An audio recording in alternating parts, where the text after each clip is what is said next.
नमस्कार दोस्तों, स्वागत है टुडे हरियाणा पर आपका। मैं राजेंद्र कौशल। दर्शकों, आज आपके लिए एक ऐसा टॉपिक लेके आया हूं, हरियाणा सरकार की 15 दिन की उपलब्धियां और कमियां। तो एनालिसिस की अगर हम बात करें कि चुनावी विश्लेषण के बाद भी हमने चुनाव के बाद भी काफ़ी समीक्षा करने का प्रयास किया और लोगों तक जो सरकार की जो वादे हैं, उनके एजेंडे के उन लोगों को उन चीज़ों को भी हमने आप लोगों तक पहुंचाने का प्रयास किया और एक एनालिसिस करने का प्रयास किया। तो इसी कड़ी के दौरान आज हम 15 दिन, आपको पता है नायब सिंह सैनी ने जिस दिन शपथ ली तो 17 तारीख थी, 17 अक्टूबर हम बात करेंगे। तो ऐतिहासिक दिन रहा भारतीय जनता पार्टी के लिए। हरियाणा में तीसरी बार नायब सिंह सैनी ने एक मुख्यमंत्री के तौर पर शपथ ली। तो दोस्तों, जिस हिसाब से 17 तारीख से ही जो भाजपा सरकार हरियाणा की है वो एक्शन मोड में नजर आई और आपने देखा कि जितने भी हरियाणा के मंत्रियों ने, कैबिनेट मंत्रियों ने शपथ ली, उन्होंने अपने अपने विभागों में जाकर के कहीं ना कहीं एक एक्शन दिखाया। अधिकारियों को डांटने की बात हो, किसी मुद्दे पर स्पष्टता की बात हो, अनिल विज की बात हो, श्रुति चौधरी की बात हो, कृषि मंत्री, या आपके और अन्य मंत्रियों की बात हो, कृष्ण बेदी की बात हो, तो हर जगह कहीं ना कहीं एक्शन में सरकार नजर आई और खुद हरियाणा के मुख्यमंत्री नायब सिंह सैनी वो एक्शन मोड में नजर आए। और आपने देखा कि जैसे ही जीरी मंडियों में पड़ी थी और मंडियों में औचक निरीक्षण किया नायब सिंह सैनी खुद मुख्यमंत्री हरियाणा ने, और ताकि किसानों को कोई दिक्कत ना आए उस मुद्दे पर भी कहीं ना कहीं नायब सिंह सैनी ने एक एक्शन लेने का काम किया और जो संबंधित अधिकारी कृषि विभाग थे उनसे भी बात करने का प्रयास किया। तो सबसे बड़ा जो फैसला था हरियाणा सरकार का मुख्यमंत्री की शपथ लेने के बाद, वो था लगभग 24,000 बच्चों को एक रोजगार देना और पहली कलम से COD ग्रुप के बच्चों को एक दीपावली से पहले दिवाली का तोहफा दिया। उसके बाद एक फैसला लिया गया DSC समाज के लिए, कोटे में कोटा देकर के सरकार ने एक फैसले पर मोहर लगाई, जिससे जो DSC समाज काफ़ी एक लंबी लड़ाई लड़ रहा था। तो भारतीय जनता पार्टी सरकार ने उस फैसले पे भी, यानी करीब करीब ये लगा लीजिए कि जो भी DSC समाज की जो जातियाँ आती हैं उन सबको एक कोटा देकर के, आरक्षण देकर के बहुत बड़ा एक फैसला हरियाणा सरकार ने लिया। इसके अलावा बात की जाए कि स्वास्थ्य विभाग को लेकर अगर मैं बात करूं, तो स्वास्थ्य विभाग के लिए एक बहुत बड़ा हरियाणा सरकार ने फैसला लिया, जिसका जो लाभ है आम जनता तक पहुंचे। और डायलिसिस, आपने देखा कि जो फेफड़ों में पानी हो जाता है और मरीजों को काफ़ी भुगतान करना पड़ता है, अस्पतालों में जाकर के काफ़ी इसमें पैसा खर्च होता है, लेकिन सरकार ने फैसला लिया कि जो डायलिसिस होंगे वो फ्री होंगे और इससे जो मरीज है उनको एक बहुत बड़ा आर्थिक तौर पर लाभ मिलेगा, उनको सहायता मिलेगी। बहुत बड़ा एक सराहनीय कदम रहा। इसके अलावा विभागों की बात की जाए तो काफ़ी अच्छे फैसले 15 दिनों के अंदर हरियाणा सरकार ने, नायब सिंह सैनी सरकार ने फैसला लेने का काम किया है। लेकिन जहां एक मुद्दे पर सरकार कहीं ना कहीं 15 दिनों में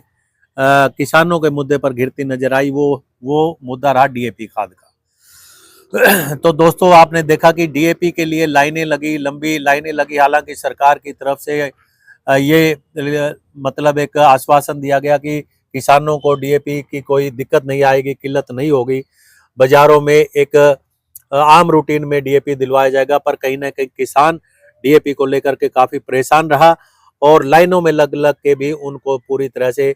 जो DAP खाद है वो उपलब्ध नहीं हो पाया, जिससे किसानों के अंदर एक नाराजगी बढ़ी। और टाइम पे अगर किसानों को खाद ना मिले तो वो एक बहुत बड़ी बात है। और रही कि कई जगह ब्लैकमेलिंग भी देखी गई, जिस पर किसानों के अंदर ये सरकार के प्रति कहीं ना कहीं DAP को लेकर के एक बहुत बड़ा जो सरकार के प्रति नाराजगी वो साफ तौर पर देखने को मिली। दूसरा मुद्दा रहा धान की खरीद का। तो दोस्तों धान की जो खरीद है वो हालांकि कि जो सरकार है, सरकार ने पूरा एक आश्वासन दिया कि एक एक दाना जो 2320 रुपये MSP है PR का, वो उस पर खरीदी जाएगी। लेकिन कहीं ना कहीं किसान को, चाहे किसान की मॉइस्चर की कमी रही हो, फसल के अंदर जो है एक अनाज के अंदर गीलापन रहा हो, तो उसको देखते हुए बेशक रेट कम मिला, लेकिन कहीं ना कहीं 2320 रुपया प्राप्त करने से जो किसान हरियाणा सरकार का MSP था उसको एक प्राप्त करने में कहीं ना कहीं उसको नुकसान हुआ। किसी को चाहे 50 रुपये का नुकसान हुआ या 100 रुपये का नुकसान हुआ, तो MSP के तौर पर धान नहीं खरीदा गया और कम रेट पर किसानों का जो धान था वो एक खरीदा गया, जिसकी वजह से किसानों को नुकसान हुआ। तो किसानों के मुद्दे पर हालांकि सरकार भरसक प्रयास कर रही है, लेकिन एक बात आती है पराली की। पराली जलाने के लिए सरकार ने कितना भरसक प्रयास किया और बड़े एक पराली किसान ना जलाए उसके लिए कुछ लाभ भी किसानों को देने का फैसला किया, लेकिन फिर भी किसानों ने, आपने देखा कि पराली जो मुच्छल, खास करके जो बारीक धान की जो पराली है उसको जलाने में किसान को कहीं ना कहीं मजबूर होना पड़ा और उसको जलाने के बाद ही कहीं ना कहीं खेत में वो सफाई कर पाया। ठीक है, 1509 की बात हो या PR धान की बात हो, तो उसमें ठीक है एक समय मिलता है कणक की बिजाई का, उसमें किसान को एक लंबा समय मिल जाता है कि एक सुपर सीडर से किसान पराली को जमीन में मिट्टी में दबा दे और बाद में पानी दे करके वो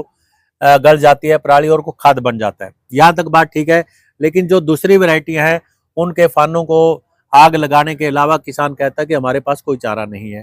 तो उसकी वजह से पूरा पोल्यूशन भी, आपने देखा कि दिवाली के मौके पर जो प्रदूषण की जो पैमाना है बहुत ज़्यादा वो खराब रहा, प्रदूषण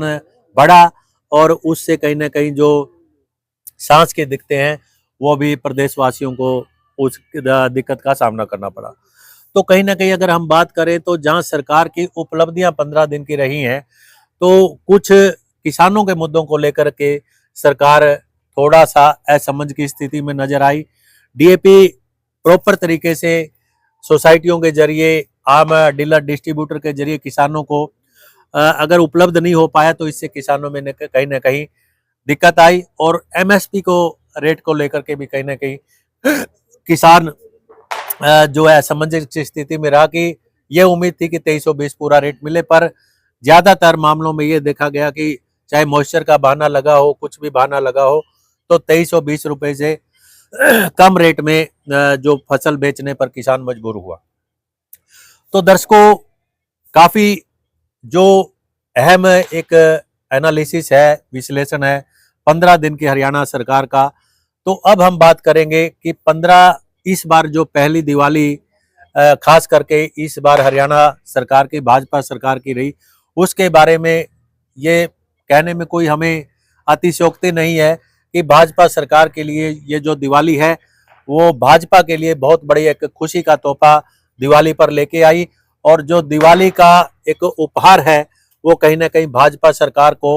ये दिवाली के मौके पर एक मिला और जिसकी वजह से कहीं ना कहीं भाजपा सरकार उम्मीदों पर एक उम्मीद लगाए नजर आई कि जिसकी वजह से किसान जो है अपने एक मुद्दों को लेकर के और एक जो फसल है उनके MSP को लेकर के भी कहीं ना कहीं जिक्र जरूर आया कि जिसकी वजह से जो किसानों को है एक MSP के तौर पर पूरा रेट मिले और DAP वगैरह की उनको दिक्कत ना आए। तो दोस्तों, ये 2024 की जो दिवाली है, हरियाणा सरकार खास करके भारतीय जनता पार्टी की सरकार के लिए एक बहुत बड़ा तोहफा 2024 का वो लेके आई, क्योंकि तीसरी बार एक इतिहास रचा। 1966 से लेकर के अब तक पहली बार कोई ऐसी सरकार पूर्ण बहुमत की बनी हरियाणा में जिसने तीसरी बार कमान संभाली हो। तो दोस्तों, कहीं ना कहीं मुद्दों की जो बात की जाए तो एक मोटे तौर पर 15 दिन की उपलब्धियां सरकार की और कमियां किसानी लेवल पे, वो हमने एक चुनावी विश्लेषण के जरिए, चुनाव के विश्लेषण के बाद की एक सरकारी भाजपा सरकार की एक विश्लेषण प्रक्रिया के तहत हमने आज ये थोड़ा अंदाजा लगाया कि एक 15 दिन का जो भाजपा सरकार का कार्यकाल है हरियाणा का, वो कितना कामयाब रहा, एक्शन मोड में कितने मंत्री नजर आए और सरकार ये नौकरशाही पर 15 दिन के अंदर क्या कोई लगाम लगने का सरकार की तरफ से प्रयास हुआ जिसका रिजल्ट कोई आम पब्लिक तक मिला हो। तो दोस्तों, ये दिवाली खास करके भारतीय जनता पार्टी के लिए हरियाणा की एक खास विशेष दिवाली इस बार की है जो बहुत बड़ा महत्व रखती है। और एक किसानी तौर पर बात की जाए या सरकारी नौकरी पर बात की जाए या स्वास्थ्य के ऊपर बात की जाए तो काफ़ी प्रयास किया एक विश्लेषण करने का कि इन 15 दिन के अंदर जो हरियाणा सरकार की जो उपलब्धि है वो एक कामयाबी की तरफ भाजपा सरकार का कदम रहा और इतिहास रचने का काम किया भाजपा सरकार ने। दोस्तों, तो दोस्तों कैसा लगा ये जो एक विश्लेषण है, खास करके एक कामयाबी और नाकामयाबी का वो एक फैसला किया ताकि लोगों के जो एक आम जनता का जो मुद्दा है, विश्लेषण है, उसको लेकर के जो सरकार है वो कहीं ना कहीं अपनी 15 दिन की एक जो